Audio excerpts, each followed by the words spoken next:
والصلاة والسلام على أشرف الأنبياء والمرسلين وعلى آله وصحبه أجمعين. سبحانك لا علم لنا إلا ما علمتنا إنك أنت العليم الحكيم. لا حول ولا قوة إلا بالله العلي العظيم. رب اشرح لي صدري ويسر لي أمري واحلل عقدة من لساني يفقه قولي. اللهم افتح علينا بفتوح العارفين بك. اللهم اجعلنا من الذين يستمعون القول فيتبعون أحسنه. اللهم علمنا مما جهلنا وانفعنا بما علمتنا وزدنا علما نافعا يا رب العالمين. قال الشيخ المصنف رحمه الله تعالى ونفعنا به وبعلومه في الدارين amin. Kita di muka surat 33 katanya.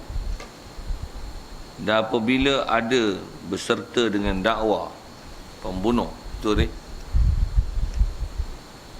Dan apabila ada berserta dengan dakwa membunuh, tanda alamat kebenarannya seperti jauh dengan dia pada dirinya akan benar, jauh jatuh,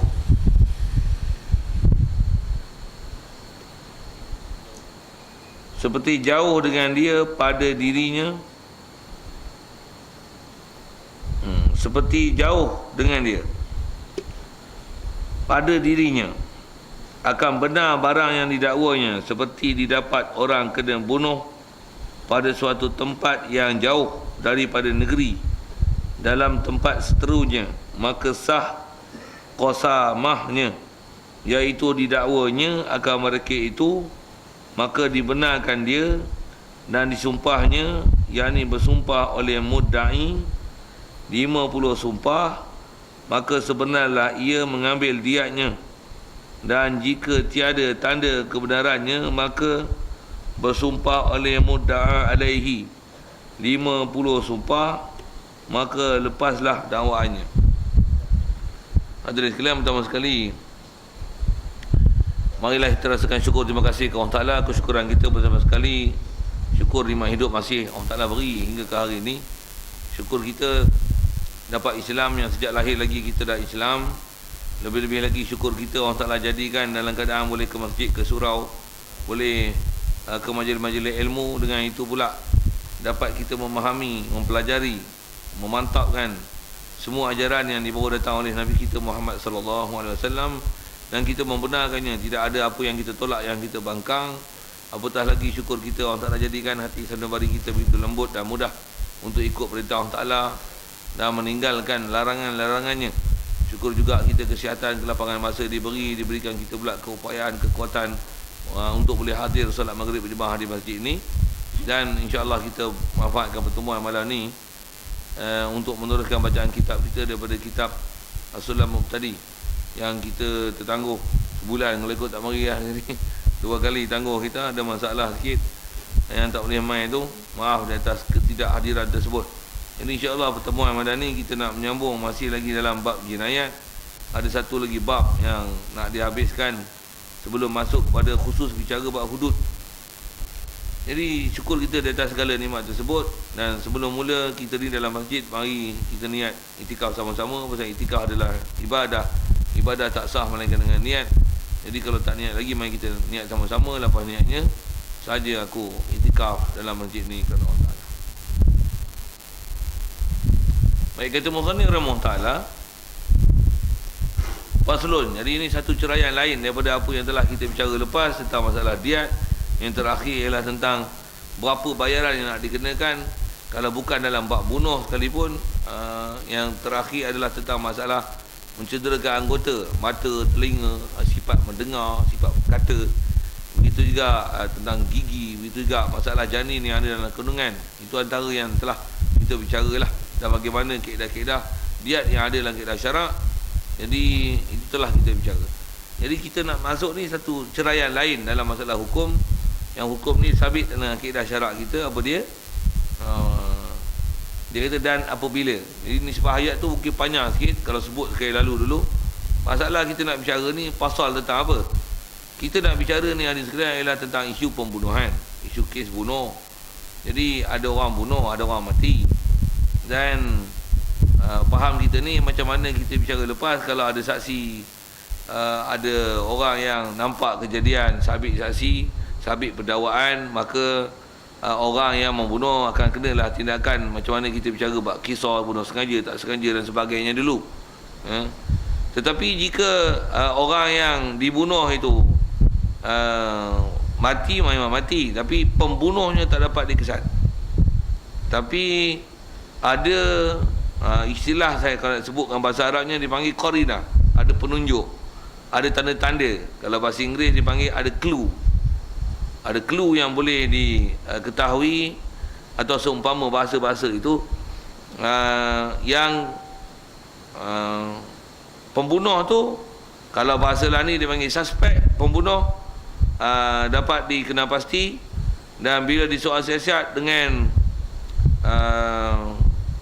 teknikal yang memungkinkan dia mengaku dan sebagainya, kalau dia tak mengaku pun ada istilah qarinah yang menyebabkan boleh kita tuduh dialah pembunuhnya. Yang tu yang kita nak bicara ni, macam mana kesnya. Kalau asal kita dalam kaedah Islam, apabila apa-apa kes pendakwaan tanpa ada saksi, asal-asal kes Islam ni buang je kes tu. Walaupun ada bab yang kita akan bicara nanti, masalah tu jauh sikit lah ke depan ni, ada khas bicara tentang masalah qada' wa syahadat, macam mana kaedah penghakiman dalam mahkamah dan prosedur penghakiman. Mesti antaranya orang yang mendakwa datangkan saksi, dan kalau orang yang mendakwa tu tak boleh datangkan saksi, kaedah dia, kalau orang mendakwa ni minta supaya orang yang didakwa bersumpah dengan nama Allah Ta'ala di atas dakwaan itu, supaya dia bersumpah dengan nama Allah Ta'ala, menafikan pendakwaan yang dikenakan pada dia. Jadi kalau ikut, orang yang didakwa nanti yang akan diminta bersumpah untuk melepaskan diri dia daripada apa-apa pertuduhan, apa boleh dakwa yang didakwa, yang pendakwa tidak boleh membawa saksi. Jadi kita belajar ni bukan belajar sebarang ni, belajar mahkamah macam tu. Apa pula benda-benda ni kadang kita tak ambil peduli, sedangkan pelajaran kita belajar ni pelajaran orang nak jadi lawyer, orang nak jadi hakim, tuan-tuan. Lepas tu kita baca kitab ni, tambah antara lain yang kita dah baca dulu lah, belajar ni macam belajar jadi hakim dalam mahkamah tu. Walaupun kita tengok baca kitab senipih ni, orang kata baca pun adalah kat masjid Cerok Hulu kan. Walaupun kualiti dia besar, pasal dalam orang duduk dalam kan, bobi pasal-pasal itu sikit, tak gelap pun lah, tak gig. Walaupun tengok majlis pun lepas maghrib baca sambil-sambil itu ya, baca pun kat orang kampung, tapi dia punya pengetahuan ni, maksudnya ilmu ni, kadang hakim pun bodoh bang ni. Pasal dia pun tak belajar dengan hukum syarak, dia pun belajar hukum yang hukum kebangsaan, hukum orang putih. Kita belajar ni hukum apa? Hukum Allah Ta'ala. Tu. Pula tu nak belajar pula ni, kalau nisbah nak mensabitkan hukum dengan kita belajar bab bunuh sengaja tak sengaja, apa tu bab dia bab unta tak ada nak bayar dengan duit. Itu kalau dengan anggota ni macam mana nak kira mana yang, kalau yang sepasang tu dia kena sebelah tu 50 ekor unta dan sebagainya. Nak mensabit hukum tu dia dalam mahkamah Islam baru sabit hukum tu. Pasal dalam hukum mahkamah dunia ni kita tengoklah apa yang ada, hak betina pun boleh tukar jadi jantan, jantan boleh tukar jadi betina. Bohpi pasal itu. Pasal apa? Hukum bodoh. Bohpi itu. Jadi yang kita belajar ni, maksudnya nak belajar hukum Islam lah. Okey, kita nak tengok masalah pembunuhan ni. Kalau dalam hukum dunia ni, cara mensabitkan hukum dia lain. Kalau katalah ada istilah suspek, ada pendakwaan, antara bahan-bahan yang dijadikan qarinah, bahan bukti tu, kadang-kadang yang tu pula jadi dalil dan boleh menjatuhkan hukum. Apa dia? Lani punya istilah dia panggil DNA, ada macam tu tilam, bulu, air mani, bohbi pasal itu. Apa lagi CCTV, MP3, video-video rakaman, cop jari, macam mana pun yang tu panggil saksi kaedah syarak tu tak dipanggil saksi. Itulah istilah saya sebut tadi. Kalau di syarak tu dipanggil qarinah. Yang kalau bahasa orang putih ni dipanggil clue. Clue. Dia clue untuk menunjukkan bahawasanya yang ni adalah pembunuh dia. Tapi nak jatuhkan hukum dengan clue tu tak boleh. Pasal kalau ikut kaedah dia mesti saksi. Ada bab yang jumpa nanti bab saksi, insya-Allah jumpa ke depan. Cuma yang ni kita nak tunjuk, kita nak bicara ni, Dia nak tunjukkan dan nak maklum dengan kita, dalam Islam ada satu kes pembunuhan yang dia boleh sabit dengan kaedah yang namanya qasamah. Apa qasamah? Qasamah adalah kes pendakwaan bunuh yang ada saya sebut dengan istilah qarina, clue, yang menunjukkan suspek itu memang betul dia ni bunuh, tapi saksi tak ada. Waktu bila kita tu tanya dia tak mengaku. Apa dia tak mengaku? Tapi memang tak boleh nak dielak lah bahawasanya orang yang dituduh ni memang dia lah yang bunuh. Pula tu memang tak boleh, bahasanya tak boleh ngelak lah, memang dia. Nanti boleh sabitkan kes. Kalau dulu ada kes lebih kurang macam masalah ni, kita ada jumpa masalah suami mendakwa isteri melakukan zina, tak ada saksi. Kalau ikut asalnya 80 kali sebatan, pasal istilahnya dipanggil hadul qazaf, tapi saksi tak ada. Bila saksi tak ada, kalau ikut kena 80 kali rotan. Dia ada bab yang kita dah jumpa dulu, nama dia li'an. Dululah dalam bab nikah kahwin. Yang ni bukan bab nikah kahwin, bab jenayah. Jadi kalau orang ni memang dia nampak, tambah pula dia nampak orang ni bunuh, saksi tak ada, macam mana? Orang kalau ikut asal kesnya, buang kes lah dia. Tambah pula bunuh zaman lah ni lah, tengok-tengok masuk dalam rumah, bunuh depan mata, nak cari saksi mana lagi? Tapi memang tahulah orang ni lah bunuh gini. Nak cari saksi mana? Memang tak boleh lari dah. Tapi saksi tak ada. Macam mana nak buat? Satu yang kita nak tengok ni, ada satu peruntukan khas dalam undang-undang Islam yang dipanggil qasamah, yang nanti dia kena bersumpah dengan nama Allah Ta'ala sebanyak 50 kali sumpah. Yang kalau memang istilahnya ada clue dan memang dia ni, orang ni memang tak boleh ragukan, dia pun tak ada ragu dah. Kalau saya sebut tadi dengan clue, dengan qarinah, yang ni bukan qarinah, memang dia nampak dengan mata kepala dah. Tapi saksi tak ada saksi lah, pasal dia seorang je yang dalam kes tu. Boleh nanti dia bersumpah sebanyak 50 kali. Di atas syarat-syarat pun nanti panjang umur, panjang lagi syarat bab mahkamah dan pendakwaan yang kena jumpa. Dia boleh bersumpah sebanyak 50 kali, dan yang tu nanti mensabitkan kes. Macam mana dulu ada bab li'an, yang ni ada bab nama Arab dia dipanggil qasamah. Sekadar sebut umum apa bab yang kita nak bicara ni.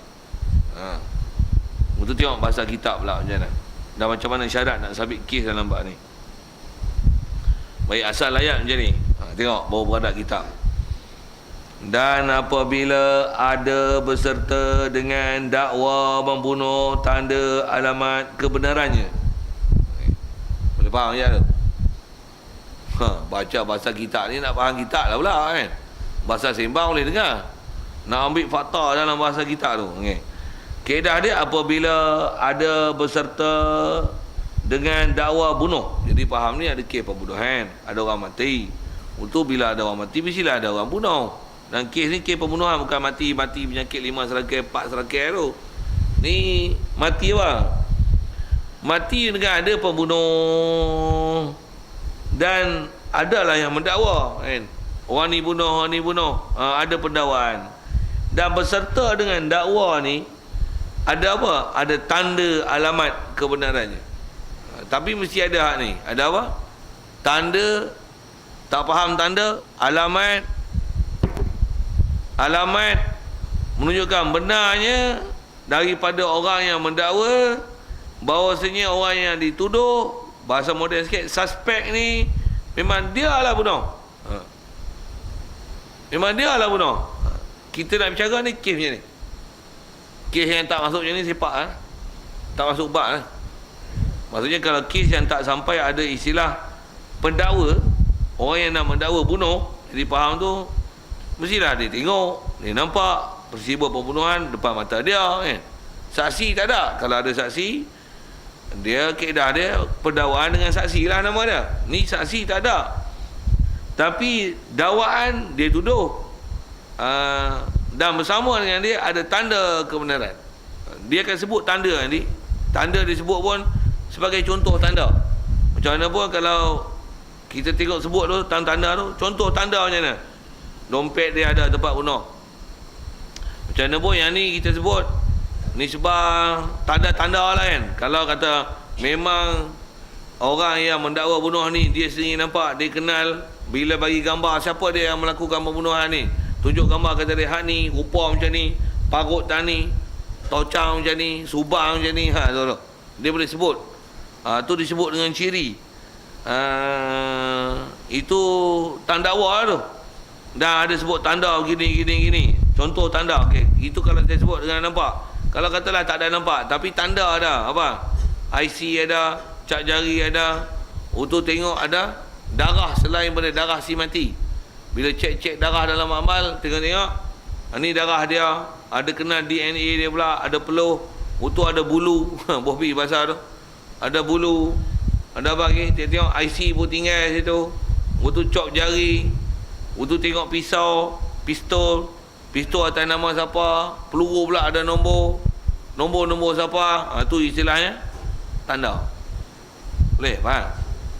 Tapi besar kes kita bicara ni, kes macam ni lah. Maksudnya pistol pun ada nombor pun ada nombor. Peluru ada nombor. Sila sebut. Sorry.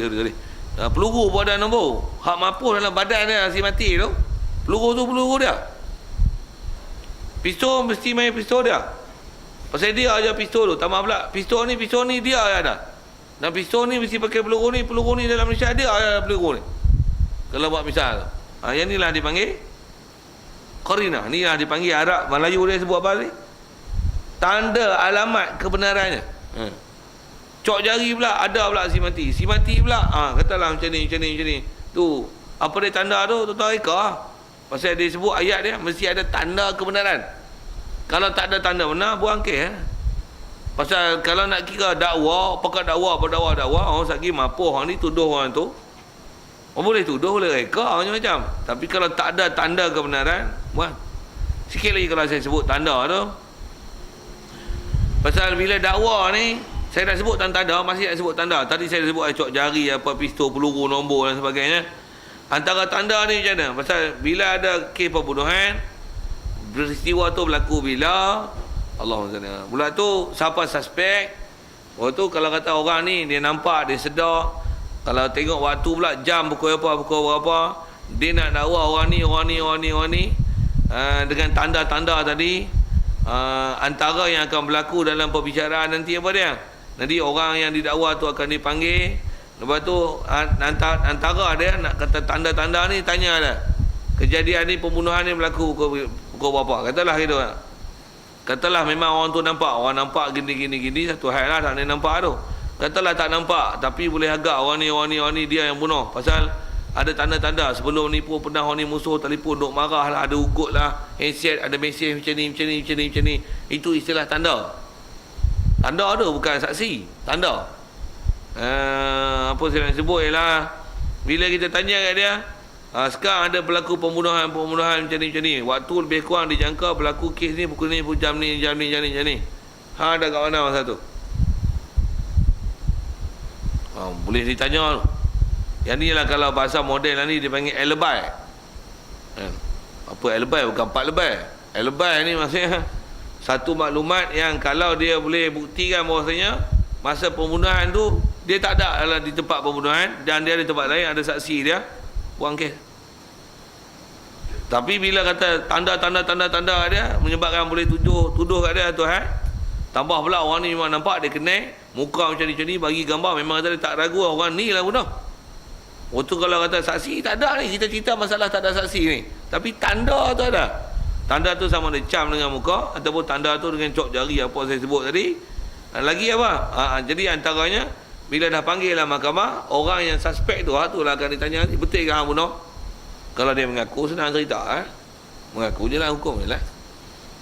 Pasal dia mengaku. Lepas tu kalau dia kata tidak, tidak tu nak lagi. Dia kata tidak, orang ni tuduh. Tanda tu mesti lihat dulu, tanda tu. Tanda betul ke tanda bohong kawan tu pergi ambil IC dia, pergi bubuh. Tu pun boleh jadi tu. Satu tanda kebenaran tu hendaklah disiasat betul. Satu nak syarah tanda tu panjang sikit, tapi setakat tu ikut saya nak syarah tu kan. Pasal tak mustahil tu ambil dompet orang, lepas tu ambil IC dia tinggal tu. Boleh jadi. Satu betul ke IC dia tinggal? Tengok ada report polis IC tinggal. Orang yang ni betul tak? Kalau kata memang ada IC dia kat dompet kan. Sebenarnya IC dia dah hilang bila lagi. Dia kata dia memang IC saya kena curi. Ada orang masuk rumah, hilang dompet, hilang IC. Bila lagi? Tak percaya tanya isteri saya, anak saya, jiran saya, kawan saya. Tu nampak. Jadi kalau ada LC pun, bila tanda tu boleh dinafikan, buang kes. Tak kenalah tuduh ke dia. Tu saya nak syarah tanda tu panjang tu. Tapi ayat kitab ni disebut tanda. Tanda tu. Jadi nak syarah tu panjang. Tu antara tanda tu saya sebut ni, kalau kata tuduh macam ni, cap jari lah, apa-apa, panggil lah orang yang dituduh tu. Lepas tu, tanya dia. Sekarang awak ialah antara yang dituduh pasal cap jari macam ni, bulu apa, isi, apa seumpama tu lah ada. Kejadian bunuh macam ni. Di manakah awak ketika itu? Bukankah awak ada kejadian tempat membunuh? Dia tidak. Di mana awak ketika itu? Tarikh sekian. Di mana awak? Hari apa tu? Hari ni. Awak ingat elok? Jawab. Tak ingat saya. Takkan tak ingat kot. Amal tak ingat apa. Selalu aktiviti hang buat apa? Siapa bersama dengan kau selalu? Anak, isteri, kawan. Selalu hang duduk kat mana? Waktu kejadian ni disyaki maghrib. Maghrib selalu hang duduk mana? Duduk masjid. Hari tu apa? Hari Jumaat. Hang ingat hari berapa bulan? Ingat? Berapa bulan? Kita ingat ni baru 13 dah. 13 bulan. Mobil tu. 12 bulan. 13 apa silap sebut tarikh. Ingat lagi masjid mana? Dalam wang. Saya duduk sandar kat tiang. Saya masa tu pakai baju hijau. Pi ke baju biru. Kepiah ni. Ngajar ustaz ni. Dia baca bab ni. Saya duduk ngaji satu. Macam mana pula boleh tuduh saya bunuh? Kalau dia boleh buktikan tu, siapa saksi? Siapa yang tahu? Ni ustaz mengajar. Dia cam nya. Saya bersalah dengan dia. Lepas tu siapa yang duduk kawan mu? Padahal dia kena tuduh tu. IC ada, cok jari ada. Itulah itu. Bila tanda-tanda tu ada, bila tanya dia boleh lepaskan diri dengan tanda macam tu. Macam mana? Tanda tu tak pakai. Tu nak sebut tanda tu, nak syarah tanda tu. Saya takut silap faham kan.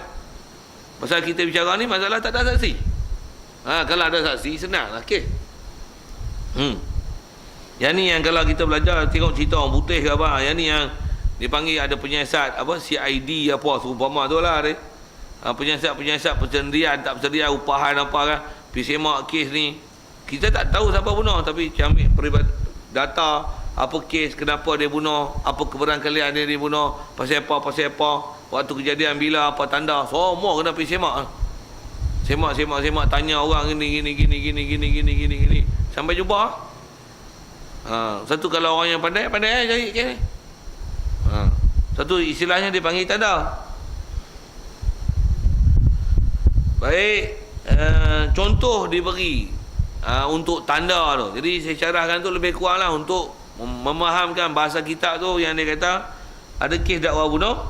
Jadi ada pembunuh, bunuh tu tak kena betul-betul, tapi ada tanda, dan tanda tu pula orang yang dakwa ni sama ada dakwa tu keluarga yang dibunuh, dia ni memang tahu tanda dan alamat tu bahawa saja apa dia punya tanda tu mesti benar.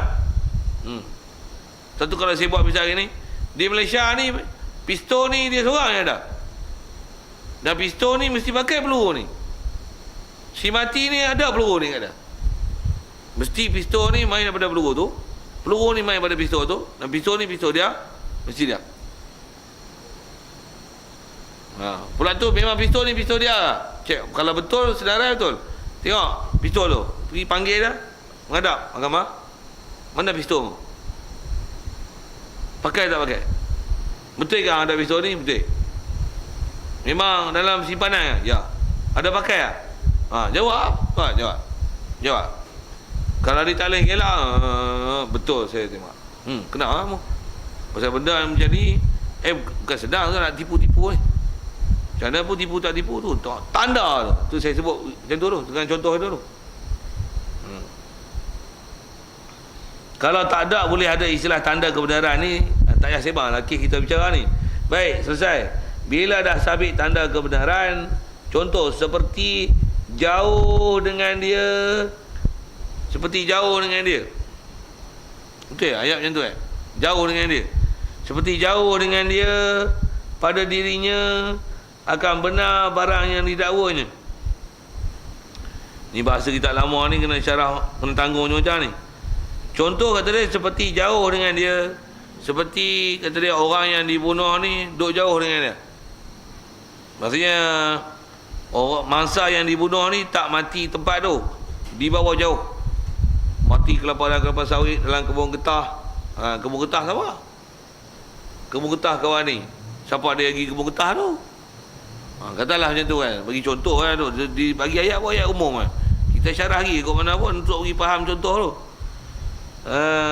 Jauh dan pada dirinya ni kita baca dengan taklukkan dia pada perkataan alamat tanda benar pada diri orang mendakwa. Takluk itu memang dia kata tanda ni benar pada dirinya, bukan jauh pada dirinya. Payah kan nak faham gitu. Takluk kan, takluk ni kita dah baca kitab lah, tuan-tuan tak faham dengar saya nak sebut apa tu. Dia benar pada dirinya. Dia memang tahu dia benar, dia dakwa tu.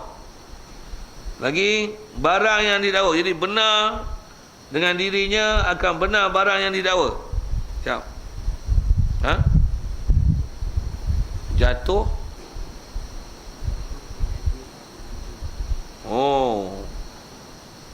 Seperti jatuh dengan dia pada dirinya akan benar. Bukan jauh lah. Itu jauh. Tulisan tu jauh.